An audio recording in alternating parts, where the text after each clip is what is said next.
Saudamos a todos com a paz do Senhor, graças a Deus, pré-adolescente, por mais um domingo na presença de Deus e em estudo na Escola Bíblica Dominical. Hoje estamos na nossa penúltima lição desse quarto trimestre, que é a lição de número 12, que tem por tema O Mestre fez promessa. E de início é importante percebermos que as promessas revelam o caráter do Deus a quem servimos. Ora, Deus, ele é o cumpridor das promessas que faz, e isso revela a sua fidelidade. A gente observa um texto bíblico, lá em 2 Timóteo, capítulo 2, versículo 13, onde Paulo ele expressa a seguinte expressão ou palavra, dizendo: mas se somos infiéis, ele, entanto, permanece fiel. Ou seja, Deus ele é fiel em todos os seus caminhos e também nas promessas que ele realiza. Deus ele é fiel. Então, a nossa lição de hoje, querido pré-adolescente, ela se encontra no livro de João, que é o livro tema e base de estudo durante todo esse nosso trimestre. João, capítulo 16, versículo 5 ao 7. Em seguida, João, capítulo 16, versículos 13 ao 20. E, por último, o versículo 33. Então, a gente vai fazer a leitura bíblica de alguns textos. Vamos ler primeiro João 16, do 5 ao 7. Observe o que diz a palavra de Deus. E agora vou para aquele que me enviou, e nenhum de vós me pergunta: para onde vais? Antes, porque isto vos tenho dito, o vosso coração se encheu de tristeza. Todavia, digo-vos a verdade, que vos convém que eu vá, porque se eu não for, o Consolador não virá a vós, mas quando eu for, vô-lo enviarei. Vamos ler também João, capítulo 16, versículo 13 ao 20. Diz assim: mas quando vier aquele, o Espírito de verdade, ele vos guiará em toda a verdade, porque não falará de si mesmo, mas dirá tudo o que tiver ouvido, e vos anunciará o que há de vir. Ele me glorificará, porque há de receber do que é meu, e vos-lo há de anunciar. Tudo quanto o Pai tem é meu. Por isso vos disse que há de receber o que é meu, e vos-lo há de anunciar. Um pouco e não me vereis, e outra vez um pouco e ver-me-eis, porque vou para o Pai. Então alguns dos discípulos disseram uns aos outros: que é isto que nos diz? Um pouco e não me vereis, e outra vez um pouco e ver-me-eis, e porquanto vou para o Pai. Diziam, pois, que quer dizer isto, um pouco. Não sabemos o que diz. Conheceu, por Jesus, que queriam interrogar, e disse-lhes: indagais entre vós acerca disto que diz um pouco e não me vereis, e outra vez um pouco e ver-me-eis. Na verdade vos digo que vos chorareis e vos lamentareis, e o mundo se alegrará, e vós estareis tristes, mas a vossa tristeza se converterá em alegria. E por último, versículo 33, que diz: tenho-vos dito isso para que em mim tenhais paz. No mundo tereis aflições, mas tende bom ânimo, eu venci o mundo. A Bíblia diz o seguinte a respeito da nossa lição de hoje, lá em Hebreus, capítulo 10, versículo 23. Guardemos firmemente a esperança da fé que professamos, pois podemos confiar que Deus cumprirá as suas promessas. Quais os objetivos da nossa lição de hoje? Primeiro objetivo, entender a promessa do Espírito Santo. Segundo, compreender o que é arrebatamento. Refletir é o nosso terceiro objetivo sobre a volta do Senhor Jesus Cristo. Então, hoje vamos acompanhar uma lição rica de promessas realizadas por Cristo, promessas essas eternas e que são imprescindíveis para os cristãos que caminham a jornada da fé na pessoa de Cristo Jesus. E qual é a primeira promessa que Deus, Jesus, ele faz a todos aqueles que ele ouvia lá em João, capítulo 16. A primeira promessa é a promessa do Espírito Santo. A nossa lição ela traz de início alguns assuntos a respeito do Espírito Santo, indicando que o Espírito Santo não é uma força e não é uma energia. Há segmentos, há teologias ou doutrinas que dizem que o Espírito Santo ela é uma força e é uma energia. É uma força que não possui personalidade ou pessoalidade. Essas doutrinas são falsas e são heréticas, porque a palavra de Deus nos garante que o Espírito Santo, sim, é uma pessoa. é um ser que possui intelecto, um ser que possui sentimento, é um ser que possui vontade. E essas qualidades definem uma pessoa. E o Espírito Santo, sim, é uma pessoa. A Bíblia Sagrada traz alguns títulos ao Espírito Santo, como, por exemplo, o Espírito de verdade, Consolador, Auxiliador, Espírito de vida. Então, observe que o Espírito Santo, dentro do seu ofício, realiza ações que é próprio de uma pessoa, e não de uma força ou de uma energia que não possui senso ou intelecto nenhum. Observamos também Espírito Santo, dentro da nomenclatura, que Espírito reflete a natureza do ser do Espírito Santo. É uma natureza espiritual, ela não é visível nem palpável.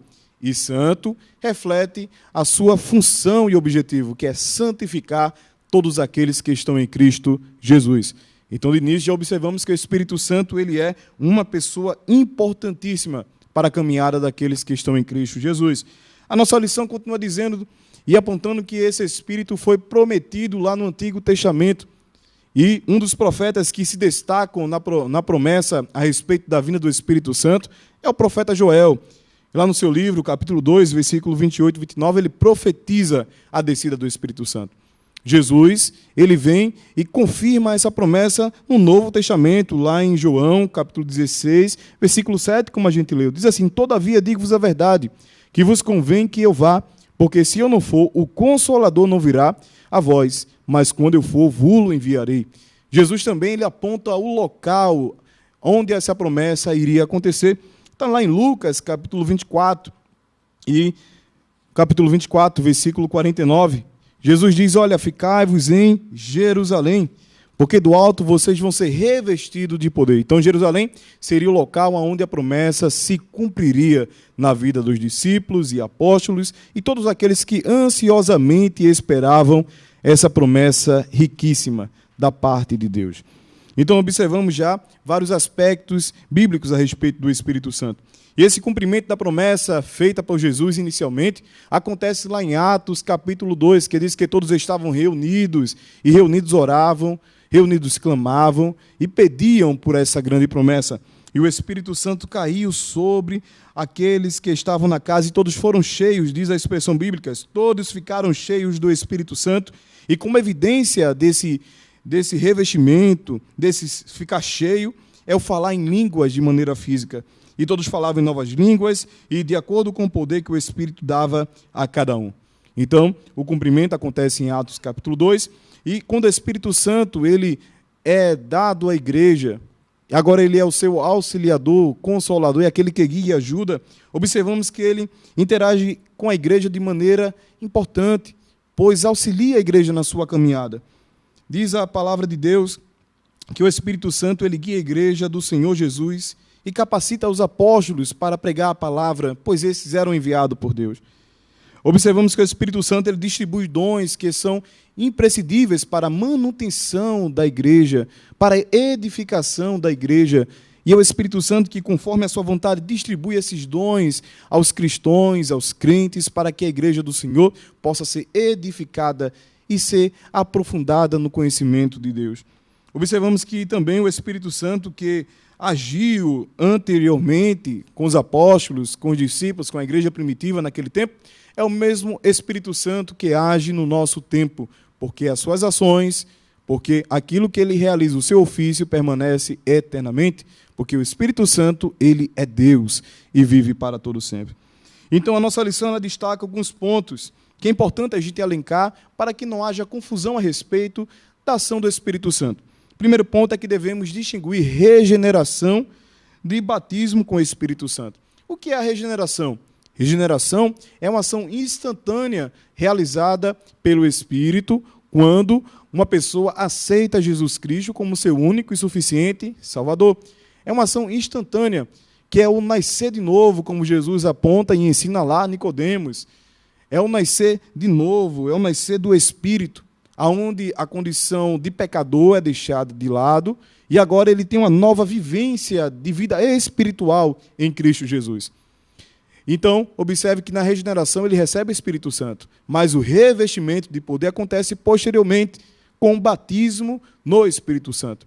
Então a palavra batismo é aprofundar, mergulhar, e quando se diz batismo no Espírito Santo é aprofundar nas realidades espirituais do Espírito, aonde ali se encontra a vontade de Deus.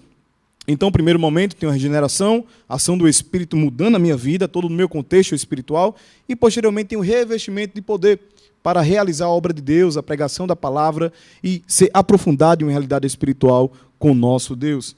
E segundo, é que o batismo com o Espírito Santo é uma promessa feita por Deus, e ela é realizada por Jesus na vida dos cristãos conforme o seu querer. A gente observa João Batista lá em Mateus 13:11, afirmando, olha, eu batizo com água para arrependimento, mas virá um após mim, que é antes de mim, depois de mim, e é bem maior que eu, que vai batizar com Espírito Santo. E no batismo com o Espírito Santo, nessa descida do Espírito, Jesus é aquele que batiza, ele é o que batiza. E nós somos aqueles que estamos dispostos a ser batizados, e Deus é aquele que promete esse batismo através das suas escrituras e as suas palavras. Então já observamos alguns pontos sobre o Espírito Santo, sobre batismo no Espírito Santo e a diferença entre regeneração e batismo. Então você, pré-adolescente, que serve a Deus, é crente, que adora ao Senhor, que está inserido no contexto cristão, você deve buscar o batismo do Espírito Santo se você ainda não é batizado. Você é regenerado, você está buscando a santificação pelo Espírito. Você está sendo transformado a chegar à feitura de Cristo Jesus. Mas você necessita do batismo com o Espírito Santo para receber revestimento, aonde a obra do Senhor realizada por suas mãos será mais capacitada, você terá mais ferramentas, você será bem mais instruído pelo Espírito e com mais força para realizar a obra do Senhor. Então, pré-adolescente, busque o batismo com o Espírito Santo, pois essa é uma promessa feita por Deus para também os nossos tempos. Segunda promessa que Jesus ele faz lá em João 16, é a promessa do retorno. A segunda promessa é tão grandiosa quanto a primeira. Jesus vai voltar para buscar o seu povo, e essa é a nossa esperança, que Jesus ele vem buscar-nos para estarmos com ele para toda a eternidade. Havia muitas profecias acerca da primeira vinda de Cristo. Malaquias, Miqueias, Isaías, que profetizou que viria um sem aparência, que não haveria estima nenhum. Então, muitos profetizaram a respeito de um Cristo que viria, que desceria à terra para salvar toda a humanidade.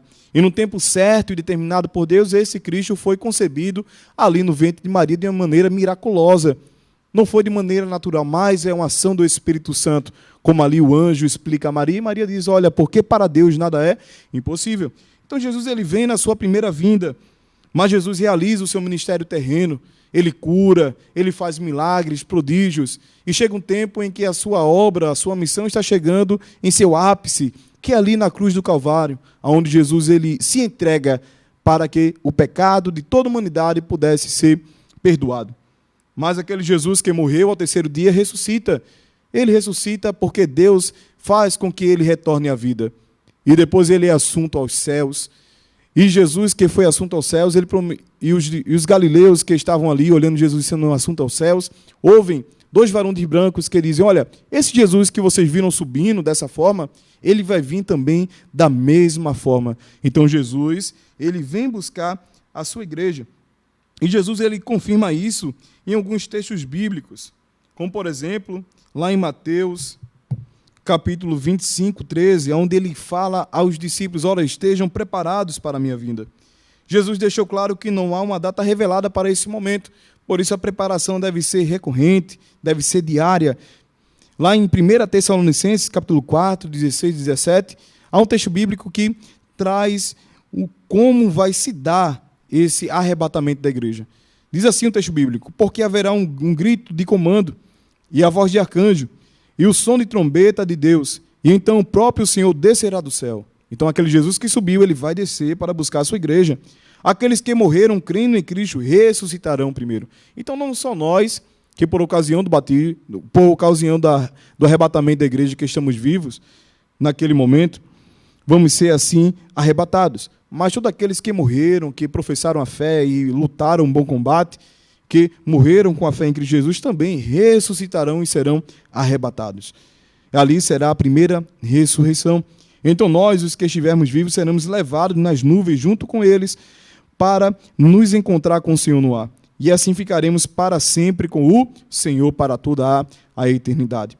Então, a nossa lição elenca 3 pontos que vale a pena a gente comentar. Olha, no arrebatamento acontecerá uma transformação, ou seja, esse nosso corpo carnal, essa nossa natureza carnal, ela vai ser desfeita de maneira completa e nós seremos colocados em um corpo incorruptível, como está lá em 1 Coríntios 15, versículos 51 ao 53.